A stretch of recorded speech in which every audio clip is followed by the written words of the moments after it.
like not being able to do anything to help me in that moment. And so let me see if I have a napkin. And so I call him back and I'm like, send me a cab. Send me a cab. And he's just like, I don't have the money. After you guys met for the first time, did he propose during that same trip or he proposed a different trip? On my first trip. Okay, tell us about that proposal. So I knew that that was going to happen. I just didn't know when, because we were trying to do the paperwork and everything, and I was like, I'm not doing any paperwork unless you're proposing. Like, I don't want just like we're going to get together and say, yeah, let's do this paperwork. He's like, of course not. I'm going to do something special for you.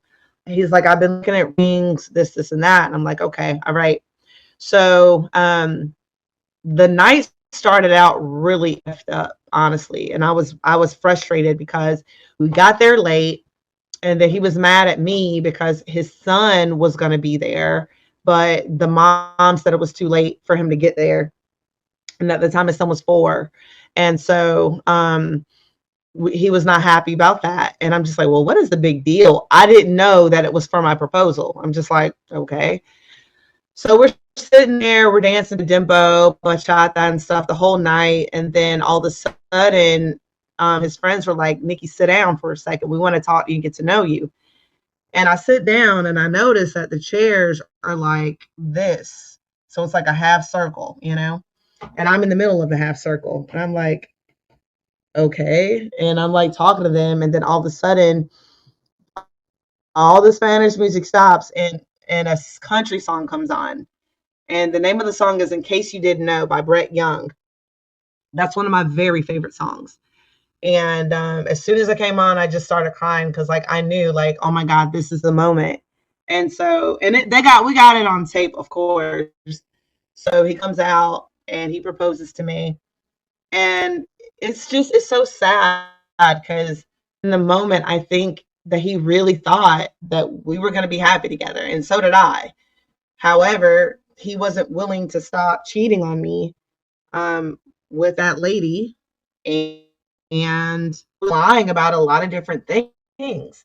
So yeah, but it was a really special, beautiful moment for sure. Wow. Thank you so much for sharing that. So he proposed to you during that first trip to Dominican Republic where you met him for the first time. And then 8 days later, you came back to the United States. And then I guess you planned a second trip that same year. I did. I was like, I got to get back to my man because he's sad and depressed and telling me he can't live without me. And I'm like, Jesus Christ.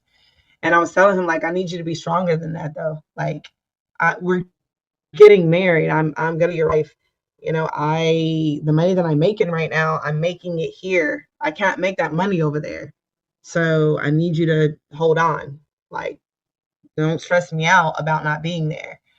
And then I talked to his baby's mom, and she was just like, "Girl, that man misses you. He's been depressed. Like, you need to get over here, like, and stay until y'all can get the paperwork."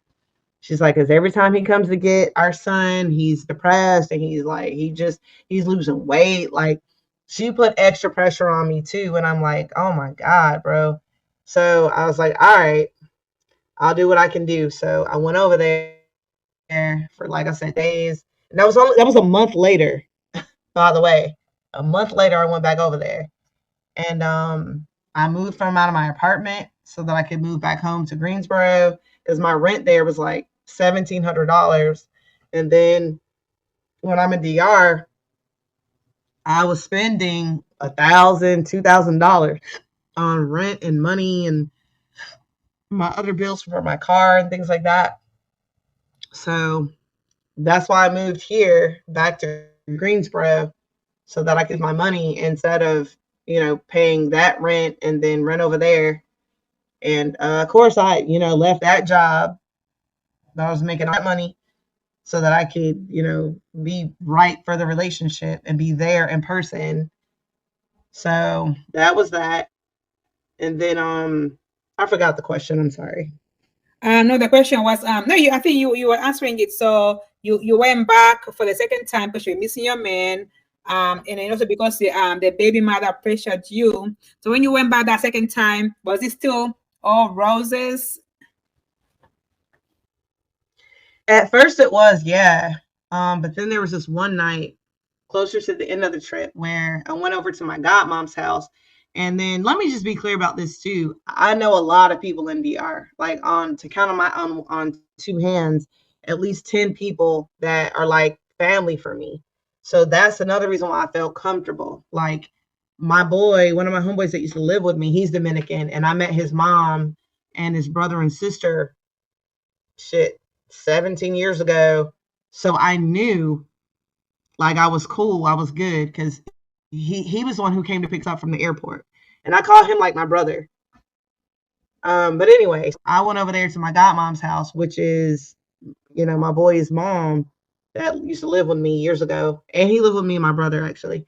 So got over there, and things kind of went wrong over there too because we went to the and I was telling her like we're gonna split half and half when we get to the thing, right?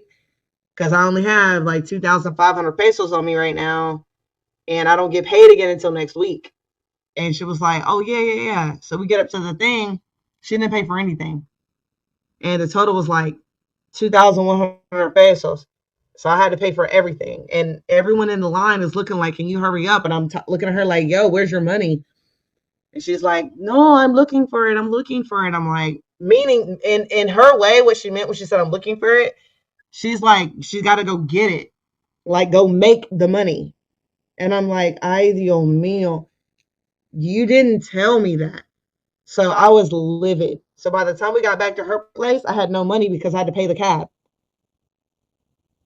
Didn't even get my little calling card thing that I went there to get.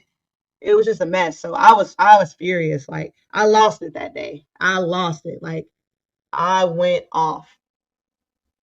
Um So I get back to her house and I call him and I'm like, yo, when are you coming to get me? And he's like, I don't have any money to come and get you. And I'm like, no, no, no, no, no. You gotta come and get me because like I'm not staying another night over here, bro. We have our own apartment over there at your aunt's house. Come and get me now. And he's just like, I can't. And he hung up on me. So I call my sister and I'm going off. And like I don't cuss in front of my mom or in front of my sister because they're very Christian. This day I was on the phone with my sister and I was like, get the I'm so effing pissed off. I'm pissed. I'm pissed. And she was just like, sister, listen to me. Listen to me. I don't have a passport. Mommy doesn't have a passport. And you know that. Understand we're helpless right now. You're scaring me and you're worrying me. Please calm down. And when she said that, I calmed down because I recognized like this is wrong that I'm even getting her upset like this. But I felt like I needed an outlet and I wanted to have an outlet. Oh man, that gets me emotional. I'm sorry. I'm really sorry you went through I that. was so pissed. I was so angry. And so then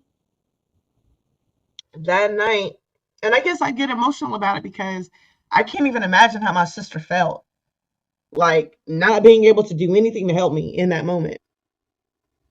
And so let me see if I have a napkin. And so I call him back and I'm like, send me a cab. Send me a cab. And he's just like, I don't have the money. See can she get you here somehow? Da da da. So she comes in the door and she hears me like yelling and cussing, and she says to me in Spanish, she's like, "I'm talking to my family. I'm getting somebody here to come get you now. Don't. It's okay. It's okay." And I'm like, "All right, whatever." But I was like so pissed off at her that I didn't even want to hear anything she had to say because I'm like, "You're fake. You've been like my godmom all these years, and then you do this to me. Like, dang, I hate to have a stereotype. Look what you just did." And so after that, she got a family member to come get me. This dude charged 800 pesos and I didn't have it. So when I got there, my fiance at the time gave it to him. But that was like literally all the money he had made that same day. So that was the first time that he had ever been that angry with me to where he didn't even want to talk to me. And then we went upstairs in this little bitty, uncomfortable apartment that had no running water. And it felt like I was in New York. It was dirty. I was just like, coming from where I come from, I'm living in uptown Charlotte, like luxury. And I'm here with you doing this. And I get treated like this. Oh, I felt like I wanted to stab him. Like I was so angry at everything and everybody.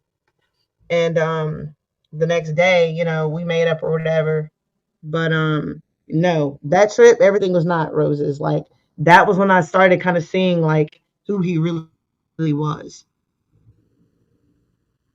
Wow. No, thank you so much for sharing that experience and just for being authentic, to my viewers and to anybody who might be listening to this and going through the same thing. It may not know a way out, because there's a lot of women out there who are dating in bad situations, going through a lot and they're seeing all these red flags, but they're sticking it through. But thank you for being authentic. I appreciate that. And okay, so then after that, you came back to America, and then everything was patched up, and then you went back for your third trip. That was 2023, right? Yeah. Yep. I had two trips this year. I had one in April, March, from Mhm. April to March. Then I went back from July until September. Okay. So how was that trip like? And Your third trip to see him. How was it like? it was okay. We did have a weird night where like he just out of nowhere got an attitude and I was like, what is wrong with you? And just kind of walked off. And I'm like following behind him, like, what are you doing, dude? You do remember that I'm new to this country and I could get snatched up. Like, what are you doing? But we were in Boca Chica, so I knew I was gonna get snatched up. Like I know a lot of people in Boca Chica too, so but at the same time, I'm like, you're a grown man. Why would you walk off? Like, what is going on here? That was terrible. And then the next morning, I woke up and I was like, do you still even want to get married? Like, you're acting weird. Like, what's going on? He's like, of course I do. Last night, that's nothing. Like, there you have it. That toxic thing. Or like he thought that was okay. And I'm like, nah, that's not normal. And that's not. But I had so much money already involved that my ego was like, we're too invested at this point. At least try to get your money back. You know what I mean? The money that you've invested in traveling and, you know, paying his son's school and stuff like that. That was my biggest thing. So on the fourth trip, my goal was to get him to pay for most everything that we were doing. Because I was like, at least I'll feel somewhat full after that. But it didn't happen. This dummy went and bought Jordans and bought me some Jordan sandals and stupid stuff like that. And I'm like, you didn't even give me any money for the rent this month. Like, what are you doing? And nothing was adding up. And me being a wellness advocate, I was like, I can't be somebody that's telling people to be brave with their lives when I'm not being brave with mine. So I said, I got to be brave with my life and in something that's not good for me. And also show this guy that me being in love with you doesn't mean that I won't leave you. And show him, you got to treat people better. You got to treat yourself better first and foremost. Because I don't think he believed that he deserved to have someone treat him as well as I treated him. I think in the back of his mind, he said, I don't deserve this. And he was right. He didn't deserve it. Because, like I said, the entire time he was already cheating on me anyway. So, nah, he didn't deserve it. Right. Exactly. I feel like speaking of deserving, a lot of people who are toxic or who are narcissists, deep down they know they are trash. Okay, they are not good people, but they prey on good-hearted people. For Yeah. example, they just Yeah.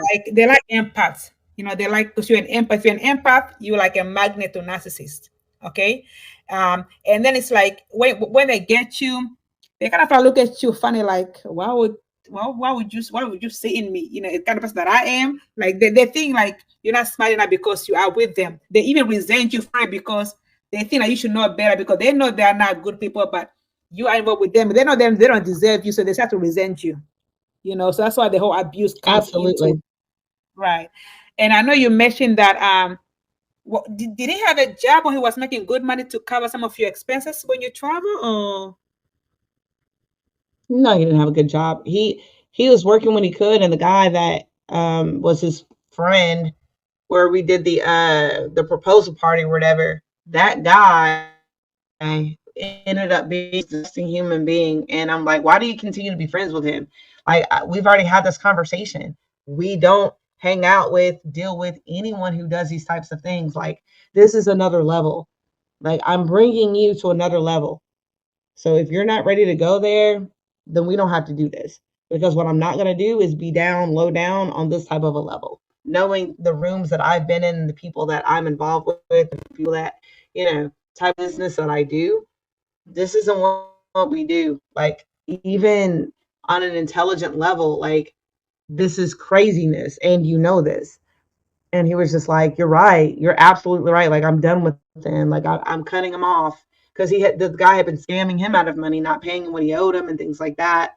So it was just like one victim to another victim type thing. And I'm like, well, I'm done letting. I'm not gonna be a victim.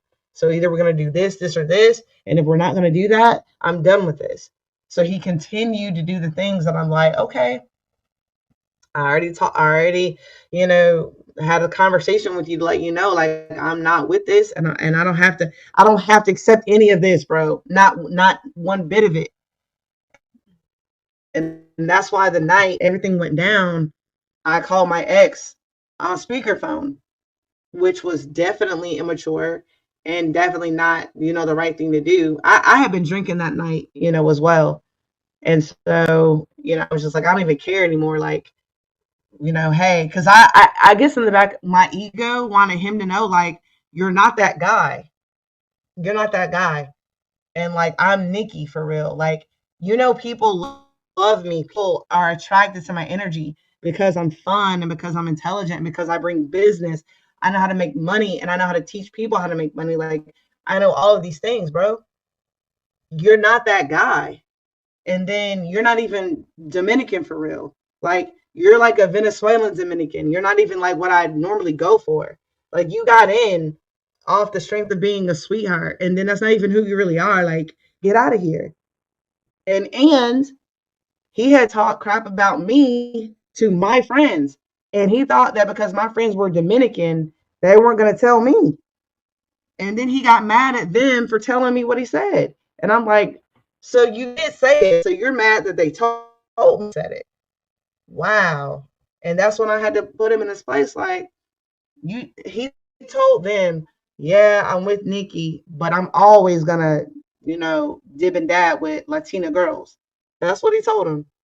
Like, Latina girls are, they're this, and this. And when my friends told me that, they were like, Niki, you are beautiful. Like, if I were your man, like, I would never say that about you. Like, yeah, of course we'll look, but we're not going to do like what he's talking about. And this is a guy and a girl, a Dominican man who's married to a black girl. And it's funny because they look like brother and sister. They're a gorgeous couple. Anyway, they told me, and I said to him, like, you thought they weren't going to tell me? They're my friends. Unlike you, you're supposed to be my friend for life, and you went talking crap, and you thought they weren't gonna tell me? Like, you're corny, bro. And that's why I mentioned the part about, like, you look all right. Like, the fact that you're trying to say something about my looks and compared to whoever, bruh, you're lucky. Like, you're one of the least attractive of any of my exes, if we're keeping it real. So don't do that. Don't do that, bro. And you're broke. Like, get out of here. Like, my ex, he's a millionaire in Dominican Republic, and he looks better than you. So don't do that. All right, guys. Thank you so much for watching until this far. We will continue this video in the next episode. where Niki goes more into details about her experience and relationship with her Dominican ex-fiance and all the other juicy details. Hope you are finding this series helpful. So please make sure you watch all the previous episodes with Miss Niki and share with anybody who might need to hear what she said and learn from her mistakes and everything else that she went through. That's the whole point of this series. So once again, thank you for watching. Please don't forget to like, share, and subscribe. And see you in the next video. Bye and God bless.